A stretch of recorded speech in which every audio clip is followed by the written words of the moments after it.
ನಾಡಿನಾದ್ಯಂತ ಮಕರ ಸಂಕ್ರಾಂತಿ ಹಬ್ಬ ಕಳೆಗಟ್ಟಿದೆ. ಇಂದು ಸೂರ್ಯರಶ್ಮಿ ಸ್ಪರ್ಶಿಸುವ ವಿಶೇಷ ಸಂದರ್ಭಕ್ಕೆ ಬೆಂಗಳೂರಿನ ಗವಿ ಗಂಗಾಧರೇಶ್ವರ ದೇಗುಲ ಸಿದ್ಧವಾಗಿದೆ. ಈಗಾಗಲೇ ತಯಾರಿ ಪೂರ್ಣಗೊಂಡಿದ್ದು ಸಂಜೆ ಶಿವನಿಗೆ ಸೂರ್ಯಾಭಿಷೇಕ ನಡೆಯಲಿದೆ. ಇಂದು ಸಂಜೆ 5 ಗಂಟೆ 2 ನಿಮಿಷದಿಂದ 5 ಗಂಟೆ 4 ನಿಮಿಷದವರೆಗೆ ಅಂದರೆ 2 ನಿಮಿಷಗಳ ಕಾಲ ಶಿವನಿಗೆ ಭಾಸ್ಕರ ನಮಿಸಲಿದ್ದಾನೆ. ಸೂರ್ಯನು ದಕ್ಷಿಣ ಪಥದಿಂದ ಉತ್ತರ ಪಥಕ್ಕೆ ಸಂಚಲನ ಮಾಡುವ ಶುಭ ಗಳಿಗೆಯಲ್ಲಿ ದೇಗುಲದ ಶಿವಮೂರ್ತಿಯನ್ನ ಸೂರ್ಯನ ಕಿರಣಗಳು ಸ್ಪರ್ಶಿಸಲಿವೆ. ಸೂರ್ಯನ ಕಿರಣಗಳು ನೇರವಾಗಿ ದೇವಾಲಯದ ಗರ್ಭಗುಡಿಯನ್ನ ಪ್ರವೇಶ ಮಾಡುತ್ತೆ. ನಂದಿಯ ಕೊಂಬಿನ ಮೂಲಕ ಸೂರ್ಯನ ಕಿರಣಗಳು ಗರ್ಭಗುಡಿಯ ಶಿವಲಿಂಗದ ಮೇಲೆ ಬೀಳುತ್ತೆ. ಇದು ವರ್ಷಕ್ಕೊಮ್ಮೆ ಮಾತ್ರ ಜರುಗುವ ಕೌತುಕ. ಈ ಅಪರೂಪದ ಕ್ಷಣ ಕಣ್ತುಂಬಿಕೊಳ್ಳೋಕೆ ಭಕ್ತರು ಭಾರೀ ಸಂಖ್ಯೆಯಲ್ಲಿ ಸೇರ್ತಾರೆ. ಮಕರ ಸಂಕ್ರಾಂತಿ ಹಬ್ಬದ ಹಿನ್ನೆಲೆಯಲ್ಲಿ ಇವತ್ತು ಮುಜರಾಯಿ ದೇಗುಲಗಳಲ್ಲಿ ಭಕ್ತರಿಗೆ ಎಳ್ಳು ಬೆಲ್ಲ ಪ್ರಸಾದ ವಿತರಣೆ ಮಾಡಲಾಗುತ್ತೆ. ಕನಿಷ್ಠ 50 ಗ್ರಾಂ ಎಳ್ಳು ಬೆಲ್ಲ ವಿತರಣೆಗೆ ಮುಜರಾಯಿ ಸಚಿವ ರಾಮಲಿಂಗಾರೆಡ್ಡಿ ಸೂಚನೆ ಕೊಟ್ಟಿದ್ದಾರೆ. ಈ ಬಗ್ಗೆ ಪ್ರತಿಕ್ರಿಯಿಸಿರುವಂತಹ ರಾಮಲಿಂಗಾರೆಡ್ಡಿ, ಆಧುನಿಕ ಯುಗದಲ್ಲಿ ಸಂಪ್ರದಾಯ ಆಚರಣೆಗಳನ್ನ ಜನ ಮರೆತಿದ್ದಾರೆ. ಹಿಂದೂ ಸಂಸ್ಕೃತಿ ಉಳಿಸಿ ಬೆಳೆಸುವ ನಿಟ್ಟಿನಲ್ಲಿ ಈ ಕ್ರಮ ಕೈಗೊಳ್ಳಲಾಗಿದೆ ಅಂತಂದ್ರು. ಎಳ್ಳು ಬೆಲ್ಲ ದೇವರ ಮುಂದಿಟ್ಟು ಪೂಜಿಸಿ ನಂತರ ಭಕ್ತರಿಗೆ ವಿತರಣೆ ಮಾಡಲಾಗುತ್ತೆ. ಸರ್ಕಾರದ ಲಾಂಛನ ಮತ್ತು ದೇವಾಲಯ ಹೆಸರನ್ನ ಮುದ್ರಿಸಿರುವಂತಹ ಲಕೋಟೆಯಲ್ಲಿ ಎಳ್ಳು ಬೆಲ್ಲ ವಿತರಣೆ ಮಾಡಲಾಗುತ್ತೆ ಅಂತ ತಿಳಿಸಿದ್ರು. ಇನ್ನು ಹಬ್ಬದ ಹಿನ್ನೆಲೆ ಮಾರ್ಕೆಟ್ನಲ್ಲಿ ಹೂವು ಹಣ್ಣು ಖರೀದಿಯ ಭರಾಟೆ ಜೋರಾಗಿದೆ. ವಿವಿಧ ಬಗೆಯ ಹೂವು ಹಣ್ಣು ಖರೀದಿಯಲ್ಲಿ ಜನರು ಫುಲ್ ಬ್ಯುಸಿ ಆಗಿದ್ದಾರೆ. ಇನ್ನು ರೆಡಿಮೇಡ್ ಎಳ್ಳು ಬೆಲ್ಲದ ಖರೀದಿಯೂ ಜೋರಾಗೇ ಇದೆ. ರೆಡಿಮೇಡ್ ಎಳ್ಳು ಬೆಲ್ಲದ ಪ್ಯಾಕೆಟ್ಗೆ ಭಾರಿ ಡಿಮ್ಯಾಂಡ್ ಇದೆ ಅಂತ ವರ್ತಕರು ಹೇಳ್ತಿದ್ದಾರೆ. ಇತ್ತ ಹಬ್ಬದ ಹಿನ್ನೆಲೆ ಎಂದಿನಂತೆ ಹೂವು ಹಣ್ಣು ತರಕಾರಿ ದರವೂ ಕೂಡ ಜಾಸ್ತಿಯಾಗಿದೆ. ಎಲ್ಲೆಡೆ ಮಕರ ಸಂಕ್ರಾಂತಿ ಹಬ್ಬದ ಸಂಭ್ರಮ ಕಳೆಗಟ್ಟಿದೆ. ಈ ಹಿನ್ನೆಲೆಯಲ್ಲಿ ಅಯ್ಯಪ್ಪ ಸ್ವಾಮಿ ದೇಗುಲಕ್ಕೆ ಲಕ್ಷಾಂತರ ಸಂಖ್ಯೆಯಲ್ಲಿ ಮಾಲಾಧಾರಿಗಳು ಆಗಮಿಸಿದ್ರು. ಇರುಮುಡಿ ಹೊತ್ತು ಅಯ್ಯಪ್ಪನ ದರ್ಶನ ಪಡೆದ ಸಾವಿರಾರು ಭಕ್ತರು ಬಾನಂಗಳದಲ್ಲಿ ಕಾಣುವ ಜ್ಯೋತಿಯನ್ನು ಕಣ್ತುಂಬಿಕೊಂಡು ಪಾವನರಾಗಿದ್ದಾರೆ. മകര ജ്യോതി ദർശനം നടന്നിരിക്കുന്നു. ഈ ശബരിമല സന്നിധാനത്തിന് കിഴക്കങ്ങ് പൊങ്ങിനമ്പല വീട്ടിൽ ഭംഗിയായുള്ള കാത്തിരിപ്പ് ശരണ ദർശനം ഏറ്റവും അവസാന വട്ടം 3ാം വട്ടവും മകര ജ്യോതി ദർശനം നടന്നിരിക്കുന്നു. ഈ ശബരിമല സന്നിധാനത്തിന്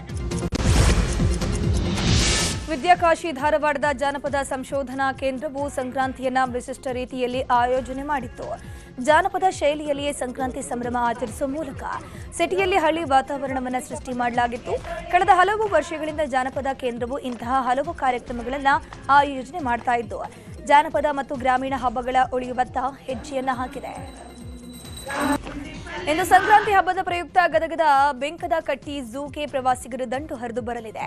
ಹುಬ್ಬಳ್ಳಿ, ಧಾರವಾಡ, ಕೊಪ್ಪಳ, ಹಾವೇರಿ ಹಾಗೂ ಗದಗ ಜಿಲ್ಲೆಯಿಂದ ಪ್ರವಾಸಿಗರು ಆಗಮಿಸುತ್ತಾರೆ. ಪ್ರವಾಸಿಗರು ಸಾಲು ಮರದ ತಿಮ್ಮಕ್ಕ ಪಾರ್ಕ್ ಹಾಗೂ ಬೆಂಕದ ಕಟ್ಟಿ ಝೂನಲ್ಲಿ ಹುಲಿ, ಚಿರತೆ, ಸಿಂಹ, ತೋಳ, ನರಿ, ಜಿಂಕೆ ಪ್ರಾಣಿಗಳನ್ನು ನೋಡಿ ಫುಲ್ ಎಂಜಾಯ್ ಮಾಡ್ತಾರೆ. ಜೊತೆಗೆ ಉತ್ತರ ಕರ್ನಾಟಕ ಶೈಲಿಯ ಖಾದ್ಯ ಸವಿದು ಸಂಭ್ರಮಿಸಲಿದ್ದಾರೆ. ಸಾವಿರಾರು ಸಂಖ್ಯೆಯಲ್ಲಿ ಪ್ರವಾಸಿಗರಿಗೆ ಆಗಮಿಸುವಂತಹ ಹಿನ್ನೆಲೆಯಲ್ಲಿ ಅರಣ್ಯ ಇಲಾಖೆ ಸಿದ್ಧತೆಯನ್ನು ಮಾಡಿಕೊಂಡಿದೆ. ಎಲ್ಲೆಡೆ ಸಂಕ್ರಾಂತಿ ಸಂಭ್ರಮ ಮನೆ ಮಾಡಿದೆ. ಬೆಂಗಳೂರು ದಕ್ಷಿಣ ಜಿಲ್ಲೆಯ ಮಂಗಳವಾರಪೇಟೆ ಗ್ರಾಮದಲ್ಲಿ ಪ್ರತಿ ವರ್ಷದಂತೆ ಈ ವರ್ಷವೂ ಅದ್ದೂರಿಯಾಗಿ ಸಂಕ್ರಾಂತಿ ಹಬ್ಬ ಆಚರಣೆ ಮಾಡಲಾಗುತ್ತಿದೆ.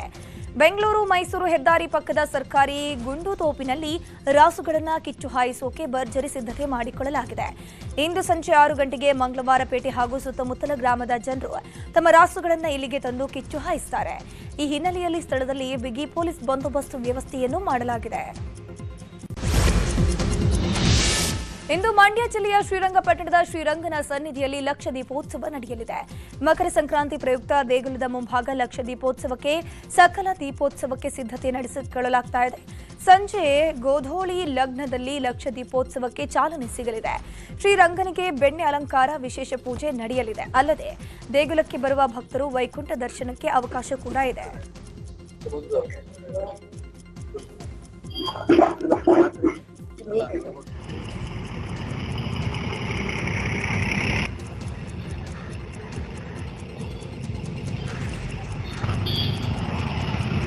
ಉಡುಪಿಯಲ್ಲೂ ಮಕರ ಸಂಕ್ರಾಂತಿ ಸಂಭ್ರಮ ಮನೆ ಮಾಡಿದೆ. ಮಲ್ಪೆ ಸಮೀಪದ ಕೊಡವೂರು ಶಂಕರನಾರಾಯಣ ದೇವಸ್ಥಾನದ ವತಿಯಿಂದ ಪ್ರತಿ ವರ್ಷ ಮಕರ ಸಂಕ್ರಾಂತಿಯಂದು ಮಲ್ಪೆ ಮಾಲ್ತಿ ದ್ವೀಪದಲ್ಲಿ ವಿಶೇಷ ಪೂಜೆ ನಡೆಯುತ್ತೆ. ಈ ಪೂಜೆಯು ಮಲ್ಪೆ ಸಮುದ್ರ ತೀರದಿಂದ ಸುಮಾರು 6 ಕಿಲೋಮೀಟರ್ ದೂರದಲ್ಲಿರುವ ಮಾಲ್ತಿ ದ್ವೀಪದಲ್ಲಿರುವ ಶ್ರೀ ಆದಿಪರಾಶಕ್ತಿ ಸನ್ನಿಧಾನದಲ್ಲಿ ನಡೆಯುತ್ತೆ. ಇನ್ನು ಈ ವೇಳೆ ದೇವಸ್ಥಾನದ ಅರ್ಚಕರು ಮತ್ತು ಭಕ್ತರು ಬೋಟ್ ಮೂಲಕ ದ್ವೀಪಕ್ಕೆ ತೆರಳಿ ಅಲ್ಲಿರುವ ದೇವಿಯ ವಿಗ್ರಹಕ್ಕೆ ಅಭಿಷೇಕ ಮತ್ತು ವಿಶೇಷ ಅಲಂಕಾರ ಪೂಜೆಗಳನ್ನು ಮಾಡ್ತಾರೆ. ಈ ದೃಶ್ಯವನ್ನು ಕಣ್ತುಂಬಿಕೊಳ್ಳೋಕೆ ನೂರಾರು ಭಕ್ತರು ದೋಣಿ ಹಾಗೂ ಬೋಟ್ಗಳ ಮೂಲಕ ದ್ವೀಪಕ್ಕೆ ಆಗಮಿಸುತ್ತಾರೆ.